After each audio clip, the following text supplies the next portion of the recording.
इस शिव का दरबार। नागलक्ष्मी ने मंगल विवाह हो गया। नागलक्ष्मी शेषनाग जी के साथ ब्याह गई। एक दिन शेषनाग जी नागलक्ष्मी के साथ में भ्रमण कर रहे थे, दोनों घूम रहे थे। लक्ष्मी जी ने देख लिया। लक्ष्मी जी ने नागलक्ष्मी को देखा तो नागलक्ष्मी ने पूछा कि ये कौन है तुम्हारे साथ में? मेरे पति है शेषनाग। ओह ठीक। नाग नागिन का जोड़ा ही ऐसा होता है, पति जाए तो पत्नी बदला लेती है, पत्नी जाए तो पति बदला लेता है। इसलिए हिंदू धर्म की रीति है, गाड़ी के नीचे हाथ में किसी भी रूप में अगर आपसे सर्प मरा है, सर्प की हत्या हुई है, या आपने किसी के द्वारा सर्प पकड़ा कर छुड़वा भी दिया है, तो निवेदन रहता है चांदी का एक नाग नागिन छोटा सा बनाकर, छोटा सा उसको शक्कर के कलश में रखकर बांध कर शिव मंदिर में रखकर आ जाइए, उसको दे दो शिव बाबा को कि अब हमारी तरफ से हमने हाजिरी लगा दी, हमसे दुख, हमसे गलती हुई, हम क्षमा चाहते हैं। गलती मनुष्य से होती है, मानव से होती है, हो गई गलती, अब आपको साधन है। स्वप्न में अगर सांप दिख रहा है, स्वप्न में सर्प नजर आ रहा है, पान का पत्ता, तांबुल पान का पत्ता, उस पान के पत्ते पर एक लाल चंदन से सर्प बना और सर्प बनाकर उसका शिव मंदिर में स्पर्श कराकर बहते पानी में छोड़कर आ जाइए, सर्प दिखना बंद, स्वप्न में कभी नहीं दिख सकता। सर्प का घर में सर्प आ रहा है, आस्तिक मुनि का स्मरण करिए। 5 लोग, एक नाग नागिन का जोड़ा छोटा सा, किसी भी स्थान पर ईशान कोण के अंतर्गत उसको थोड़ा सा खड्डा खोदकर 5 लोगों के साथ नाग नागिन के जोड़े को दबा दीजिए, मिट्टी डाल दीजिए। घर में जब नाग नागिन का जोड़ा आप दबाएं तब आस्तिक मुनि का नाम लेकर दबाएं, मां मनसा का नाम लेकर दबाएं, जो नागों की बहन है, उस मनसा देवी का स्मरण कर कर उसको डाल दी। आज भी हमारे यहाँ हिंदू धर्म नीति है, जब पहला कालम नए मकान का पहला कालम जब भराता है, उसमें तांबे के कलश में नाग नागिन रखकर, कमलगट्टा रखकर, अमरबेल रखकर, थोड़ी सी सरसों रखकर उसका पूजन कर कर पहले कालम के अंदर जो पहला कालम भराएगा, गड्ढे का पहला जो सरिया रखाता है, कालम भराता है, वास्तु पूजन के हिसाब से उसमें रखा जाता है। और वो उसके रखने के बाद भी जब मकान का मुहूर्त होता है तो वास्तु पूजन में नाग नागिन का जोड़ा रखाता है, वो भी उस मकान में कहीं ईशान के अंतर्गत उसको दबाया जाता है,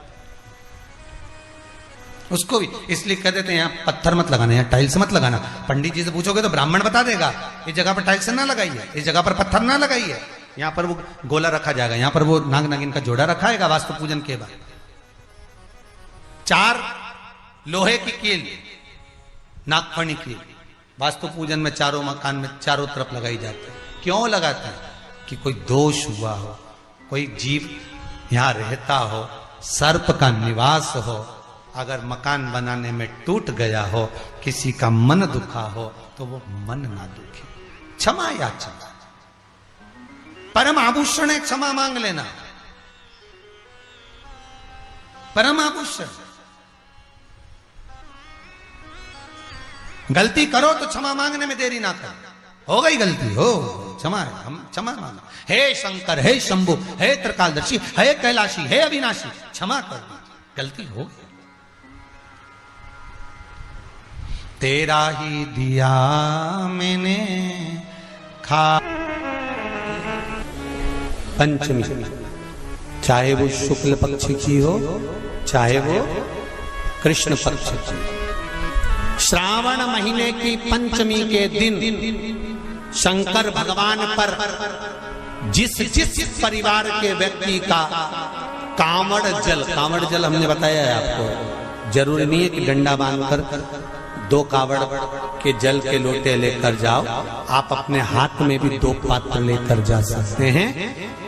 पंचमी तिथि के दिन हाथ में 2 लोटे जल के, 2 कलश जल के जब हम शंकर भगवान को चढ़ाते हैं तो ऊपर जो कमंडल होता है शिव जी के ऊपर जलधारी होती है, जिसमें जया, विषहरा, शामली बारी, दौतली और देव, शंकर भगवान की 5 बेटियां जिसमें विराजमान होती हैं। जब हम जल समर्पित करते हैं हमारे पीढ़ी में, परिवार में अगर कोई अधोगति में मर गया होता है, कुंवारी अवस्था में चले गया होता है, गर्भ में मर गया होता है, गर्भ के बाहर निकल कर भी अगर कुंवारी अवस्था में चले गया होता है, तो श्रावण महीने की दोनों पंचमी पर परिवार का अगर कोई एक व्यक्ति भी जल चढ़ा देता है शंकर भगवान पर, तो सर्प की योनि में नहीं पड़ता, जीव मुक्त हो जाता, प्रेत योनि में सर्प की योनि से मुक्त हो जाता।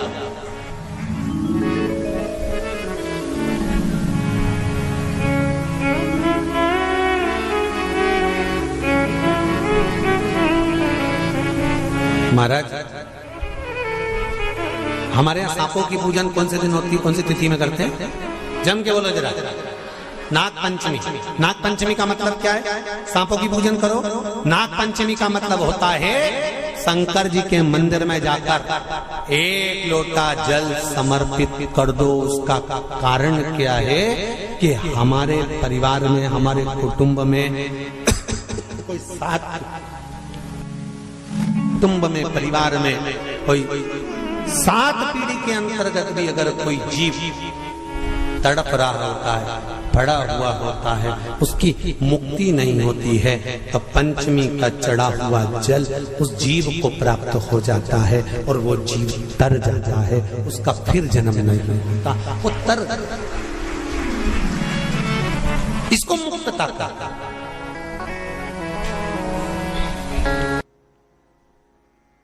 मिलकर जो करा जाता है उसका एक आनंद ही दूसरा होता है।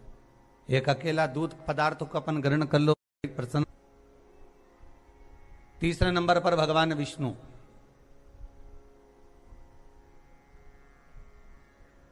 चौथे नंबर पर सूर्य नारायण भगवान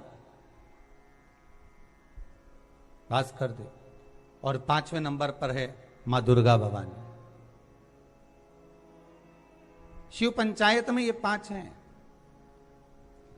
आपके नगर में, आपके गांव में, आपके शहर में भगवान शंकर के परिवार का तो मंदिर होगा। शंकर भगवान के परिवार का मंदिर का दर्शन तो आप बारंबार करते होंगे। पार्वती जी भी होंगी, गणेश जी भी होंगे, कार्तिकेय भी होंगे, नंदी भी होंगे, शिव भी होंगे। ये भगवान शिव का परिवार है। पर भगवान शंकर का जो पंचायत है, भगवान शिव की जो पंचायत है, उसमें 5 ये अलग। कभी आप लोग उज्जैन जाएं महाकाल की नगरी में, तो महाकाल की नगरी में जब पहुंचे तो बाबा से विनय कर कर जाना कि बाबा हम महाकाल की नगरी में आए, ऐसी कृपा कर दो कि हमको शिव पंचायत का दर्शन हो जाए। महाकाल उज्जैन में एक मंदिर में, बाबा महाकाल के एक मंदिर के एक आनंद में पंचायत भगवान की विराजमान है, उसका भी दर्शन। जैसे दूध का कर्म अलग है, दही का कर्म अलग है, घृत का कर्म अलग है, शक्कर का कर्म अलग है, शहद का कर्म अलग है, उसी तरह हमारे देवताओं को भी एक एक अलग अलग क्रम बांटा गया कि आपको ये संभालना है। आप इस इंद्री के देवता हो, आपको मन पर विराजमान होना है, कि आपको नेत्र पर विराजमान होना है, कि आपको कहां भुजा पर विराजमान होना है, हस्त कमल पर, आपको कर्ण पर विराजमान होना है। जैसे गौ माता का एक फोटो आप लोग बार बार देखते होंगे, जितने लोग आस्था चैनल पर कथा सुन रहे हैं, जितने आप मोबाइल पर सुन रहे हो, फेसबुक यूट्यूब पर कथा सुन रहे हो, आपने गौ माता का एक फोटो देखा होगा, चित्र देखा होगा कि गौ माता के शरीर में कहां कहां कौन कौन से देवता विराजमान है।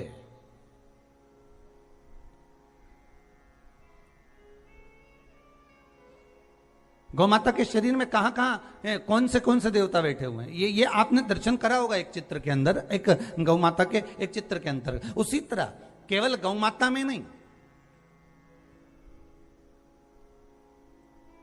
केवल एक अकेले गौ माता में नहीं, यहां तो शिव महापुराण की कथा कहती है, स्कंद पुराण कहती है, अग्नि पुराण कहती है,